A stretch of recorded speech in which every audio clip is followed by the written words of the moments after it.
Urban reserves are being created all around Manitoba. In May 2018, there were 8, 4 in the north and 4 in the south. The newest one, which was created in June 2019, is Gambler First Nations in Brandon. But what is an urban reserve? Basically, it's reserve land within or beside an urban municipality. A First Nation acquires the land, and the addition to reserve process between the federal government and the First Nation is what converts it to reserve. The ATR process requires the negotiation of a Municipal Services Agreement, or MSA, with the municipality. The MSA addresses which municipal services will be supplied at what cost, and which municipal bylaws will apply and how they'll be enforced. So we bought surplus provincial property from the province of Manitoba, 0.114 acres of provincial land, and we put a gaming establishment there. And our first service agreement we did at the Swan River, it was very cumbersome, took about 2 years to negotiate, but once we signed, we did business right away. Our second property, it's going to be a gas bar, petrol gas bar. Did the same process. This one took us roughly over 2 years to do. From buying a derelict building from the town of Swan River on the bidding process, we did a demo on it, put it into an empty lot, got it converted, and applied for business grants, and got it, and it's going to be complete in July. So fast.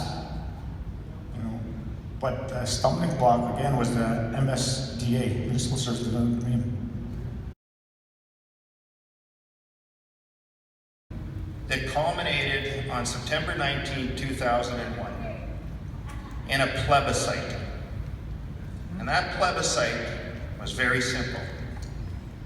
It asked people in this community, are you in favor of the Municipal Services Agreement?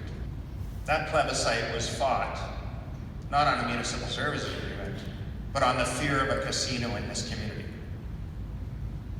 And it was that dialogue of fear, misunderstanding, and generally a lack of trust that resulted in a vote that was 1,932 no and 1,682 for.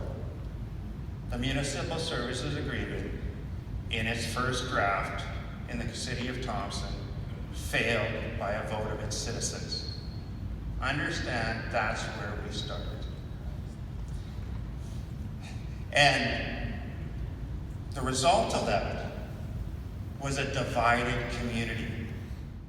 In 2002, negotiations between NCN and the city of Thompson were reopened, and in 2005, an MSA was approved. But the ATR process can be lengthy, and it wasn't until 2016 that the land was finally converted to reserve. Just like any other leader of government, as Chief of Gambler First Nation, I have a responsibility to provide economic opportunities for my members. Developing an economic and traditional reserve lands is a very difficult task based on the lack of economic opportunities at home and surrounding area. Urban reserves provide a great opportunity for First Nations to be able to participate in the mainstream economy. This was Brandon's first endeavor into this, and while there was a tremendous willingness, as exemplified by my council, who some years ago established the Brandon Urban Aboriginals Peoples Council, that has been working very hard and creating bridges and finding ways to create more opportunities for Indigenous people in our community and around. And Brandon is the example. They are the best municipal service agreement in the whole province. And I'll say that right now for the record. It's the best service agreement in all of Manitoba, and every single mayor needs to take notice of what happened here.